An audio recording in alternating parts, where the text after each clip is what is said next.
Bapak Ibu yang dimuliakan oleh Allah Subhanahu wa taala. Bagaimana dengan daging hasil sembelihan? Dibagi ke siapakah? Ini yang kita sebutkan minggu lalu. Dibagi ketiga.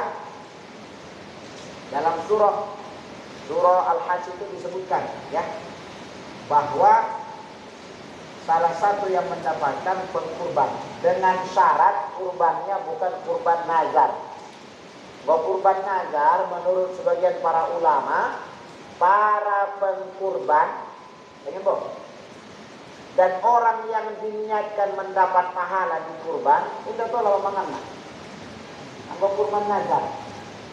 Kalau dia dinazarkan itu. Jadi hewan kurbannya tidak boleh mereka makan. Siapa yang tidak boleh?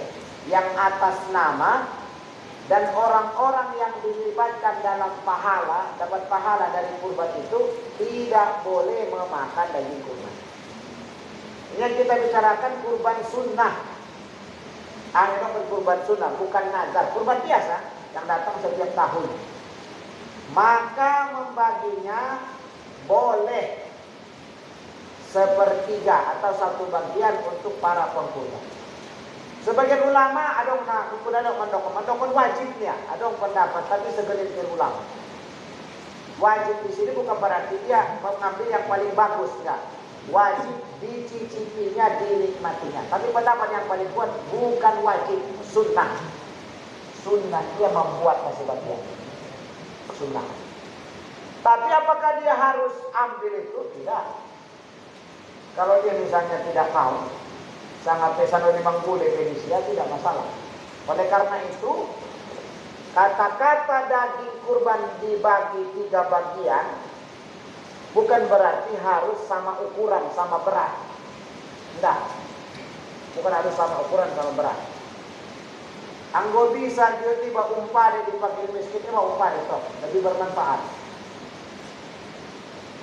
Kalau lebih bagus, misalnya umbahan di fakir miskin, tak masalah. Yang tidak boleh, ini yang khawatir, yang tidak boleh adalah umpade di simpar kurban ala kadar miskin. Nah, ini yang tidak boleh. Oh, simpar kurban daging super, di fakir miskin daging ece-ece. Oh, jeroan betul ini ya. Bisa. Nah, ini nggak boleh nih. Jadi kebetulan bapaknya dia dari ulang dia non. Diupaya untuk dari daging untuk para fakir miskin yang kita sebutkan itu juga bukan daging. Tadi dari job marohannya putih mana? Ulang mangupet dia, milih daging. Orang milih gini ya mah, ipon namanya suntilan. Oh, nah, ini masya Allah ya. Jadi kalau bisa disamakan. Samakan dalam artian ulang memprioritaskan para pengkurban.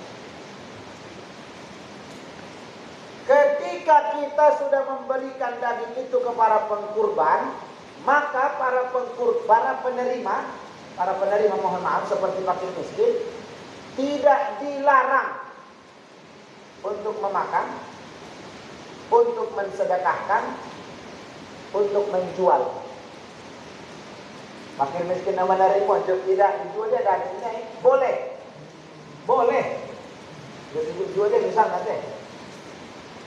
Karena ada lo mangidomo naron, boleh gini. Nah, itu masjid payon ro, masjid balakang ro, masjid nayaharo. Maka secara hukum, meskipun cara mereka ini tidak benar seharusnya deh, di Palu dia jadi 10 bagaimana dari situ penjual daging. Secara hukum itu tidak boleh dilarang dalam menjual, karena itu sudah haknya.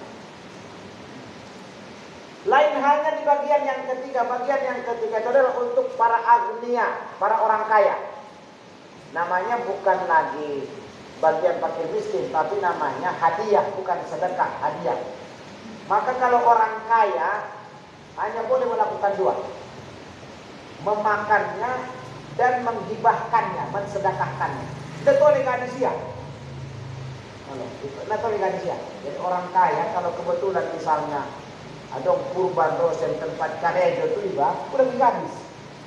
Makan boleh, dihadiahkan atau disedekahkan boleh, tapi nggak boleh dijual. Karena kita mendapat ini bukan karena sedekah, tapi karena hadiah. Hadiah on yang diberikan secara cuma-cuma. Hanya untuk berbagi kesenangan di hari raya Idul Adha. Itu terkait dengan daging kurban. Mana tolong. Selanjutnya Bapak Ibu, tolak dehe dilehenon tunon muslim. Orang yang tidak beragama Islam. Yang pertama, kalau dia kurban nazar atau wajib tidak tolak. Mula kurban wajib. Tapi orang jarang dodong usul kurban wajib nanti. Jarang nanti. Bunga ada dia dong kurban wajib. Sepengalaman karena bunga ada rakyat. Apa dong? Arana itu biasanya kurban nazar natong puaso. Nanti masih doka tu anak yatim. Sangat sumbayang. Itu biasanya kurban membaca Quran sekian juz. Itu biasanya nazar. Masih cukup jarang orang bernazar. Anggo sehat tahu tuatku do tahu mar kurban tahun naro. Misalnya itu namanya nazar muqayyad, yaitu disyaratkan dengan kesembuhan.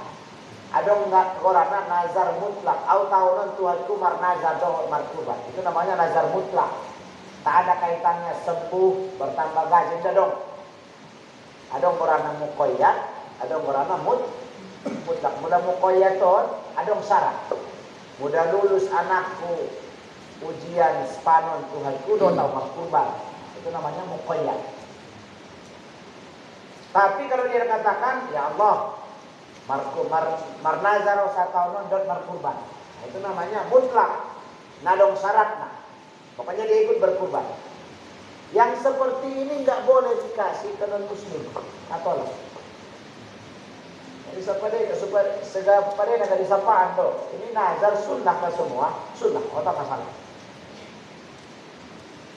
Yang kedua, kalau dia nazar sunnah, dibolehkan diberikan ke kafir zimmi. Kafir zimmi adalah yang bertetangga dengan kita, yang aman, tidak saling mengganggu. Mula negara termasuk kafir zimmi, Tapi kalau mereka mayoritas, kita minoritas, ditindas, diganggu, disakiti, didiskriminasi dan yang lain-lain, secara hukum nak tolak. Misalnya dihutai, mungkin akan terjadi. Tapi mau tempat-tempat di utara kadang cuma 5% non muslim, 95% non muslim.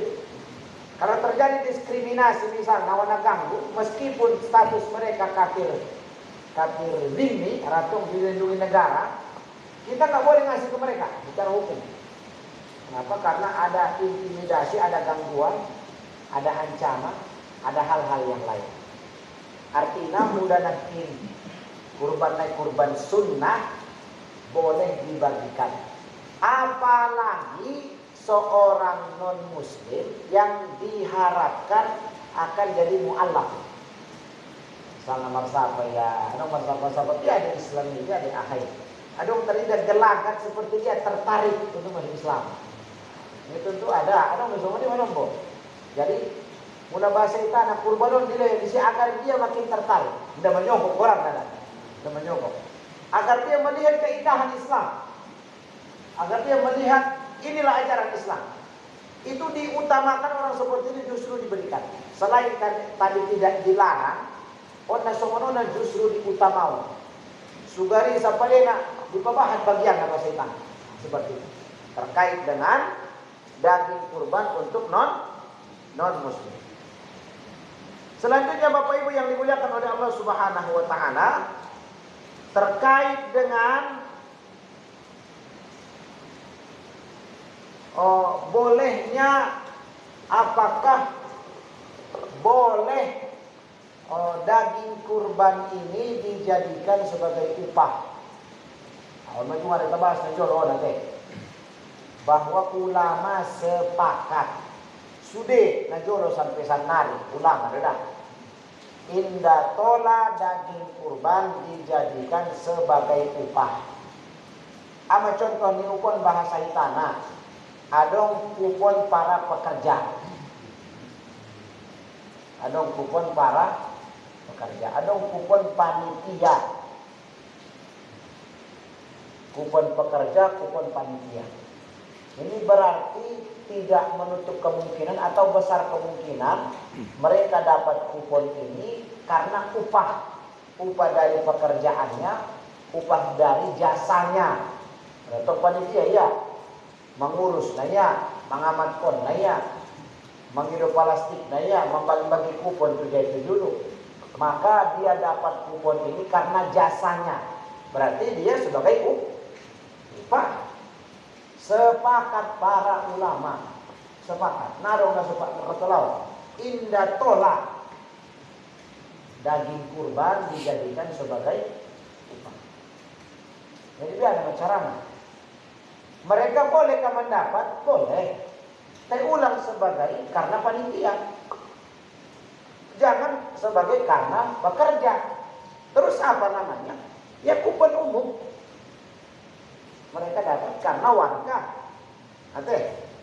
Mereka dapat karena termasuk tinggal di lingkungan kita. Sebab mendapat naik do. Sebab mendapat naik. Tersomon. Biade. Badung leleng. Ison di persapaan. Minggu na lewat. Badung leleng daging mau habis lau maghrib mah. Ison di pertanyaan ini mau habis maghrib mah. Bak depe daging di sini. Apa itu tema panitia?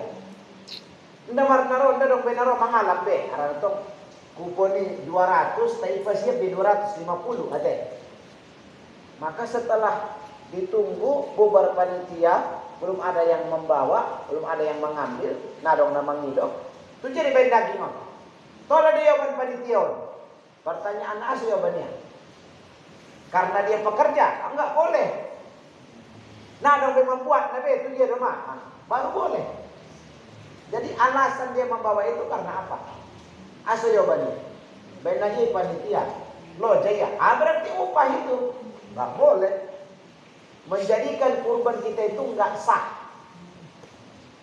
Apa kata Nabi SAW dalam hadisnya? Nabi SAW mengatakan, Man ba'a jildahu fala udhiyata lahu. Ise-ise namang gadis atau menjadikan salah satu dari anggota kurbannya sebagai upah, maka fala udhiyata lahu, maka tidak dihitung dia berkurban. Jelas teh?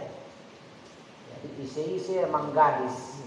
Gadis membuat manfaat mon. Di gadis ya kulit naik, di gadis ya jeroan naik, di gadis ya pat naik, di gadis ya ulu naik. Misalnya deh, karena ini bagian-bagian yang cukup susah untuk dibagi. Ulu betul. Nah, jadi para penyembelih pun tidak boleh merequest. Aura atau koyong teja ulu naik. Enggak boleh. Enggak boleh dia melakukan itu. Kenapa dia minta? Berarti kan upah. Selama dia mengambil upah karena jasanya, maka merusak ibadah kurban para pengkurban. Terus dia ada masyarakat, apakah mereka mungkin mau bekerja secara sukarela? Tak mungkin lah. Tak mungkin sukarela. Biar mah. Solusinya kasih mereka upah harian. Upah harian dikasih. Karena itu tugas para pengkurban. Karena hukum asalnya yang membate-batenya para pengkurban. Tapi karena tidak profesional, tak terlatih, kita menyewa orang. Kita menyewa orang yang ada waktu. Yang bukan terlatih saja sebenarnya, karena terlatih. Nah, kita menyewa orang yang luang waktu betul nama ibadah dan yang lain. Disewa dong. Maka nenekin sisa uang dari yang sudah dison bulan 2.300.000 nilai ada lebih sisanya. Sangat landik me. Habis teh. Di sebagian tempat itu ada sisa. Ada sisa dibagi 20.000 B. Tapi ada sebagian setelah dibuat laporan, biado nayon sisa nayon. Itu diberikan ke panitia. Atau itu diberikan ke masjid. Tapi dengan kesepakatan para pengkurban. Udah tuh inisiatif di panitia, Pak. Enggak boleh. Panitia di sini hanya wakil, amanah. Tidak boleh mengambil kebijakan tanpa minta izin dari para pengkurban. Jadi biar nama carana mereka mesti dikasih upah. Jadi sentok 2.300.000 sih harus disisihon honor nih para pekerja. Sadia dosa hal harus disisihon, harus dileher. Karena kalau tidak seperti itu mereka tidak mungkin bekerja sukarela. Kecuali tong anak ni bayo dong itu wajar. Anak ni do amangonin don si ayah yang ikut berkurban perwakilan anaknya itu wajar namanya itu upah teh. Tapi kalau hanya satu warga, satu lingkungan, aku mau pekerja punya. Tartam berarti sadarion di sini. Nabi sebetu kubun atau yang lain. Meskipun ini amal sosial, tapi ya orang kan terhambat kerjanya gara-gara itu. Ya harus kita kasih memang upahnya. Dan itu yang dikatakan Rasul. Rasul mengatakan kasih upahnya. Di luar daging kurban yang sudah kita serahkan sepenuhnya kepada Allah Subhanahu wa taala. Adapun selanjutnya bagaimana dengan daging kurban? Dengan daging kurban, apakah boleh dimasak para panitia? Orpea dong, cukup bahas di sebagian tempat makan bersama, makan bersama. Kalau makan bersama ini hanya diperuntukkan untuk para pekerja, tidak boleh. Karena itu lagi-lagi upah. Maka buatlah dia makan bersama untuk warga secara umum. Pokoknya buka secara bebas. Mau pekerja, mau siapa, pokoknya ikut makan boleh. Itu syarat yang pertama. Anggo khusus para pekerja saja berarti lagi-lagi manfaat pelayan, asas manfaat. Karena mereka sibuk. Syarat yang kedua harus minta izin dari para pengkurban bahwa mereka mengasih izin daging kurban mereka untuk dimasak dan akan dinikmati bersama. Lagi-lagi panitia di sini hanya sebagai wakil, bukan pengambil keputusan. Hal lainnya diamanahkan agar kurban ini terlaksana sebaik mungkin secara syar'i. Maka kalau ada kebijakan-kebijakan meskipun untuk kemaslahatan bersama, mesti dapat izin daripada pengkurban. Jadi hukum asalnya sebenarnya betul lain masa pun hukum asalnya. Tapi kalau tujuannya harana naron mula indah dimasak, naik pasedia di son panganon, mulak ma pekerja jolo mangan tubakas masing-masing, nah ini kapan selesai? Karena ditangani orang-orang yang tidak terbiasa. Nah, maka disediakan makanan bukan hanya untuk para pekerja, untuk semua yang di situ. Bahkan asusi piro yang mangan tolak. Maka di sini tidak menyalahi selama dapat izin dari para pengkurban daging mereka untuk dimasak. Nah, kalau izin doa izin doamu kita masak naron untuk makan bersama dagingon. Ada izin awnya. Ulang buat dagingnya. Aw izin. Tolak dibuat. Jadi harus minta izin, harus ada ikrar, ada pernyataan, ada persetujuan. Kalau tanpa izin tidak boleh, karena lagi-lagi mereka bukan memiliki wewenang, karena mereka hanya sebagai perwakilan. Isi DP nama wakilkon, mereka hanya mewakilkan agar dibantai sebagus mungkin, kemudian didistribusikan kepada orang-orang yang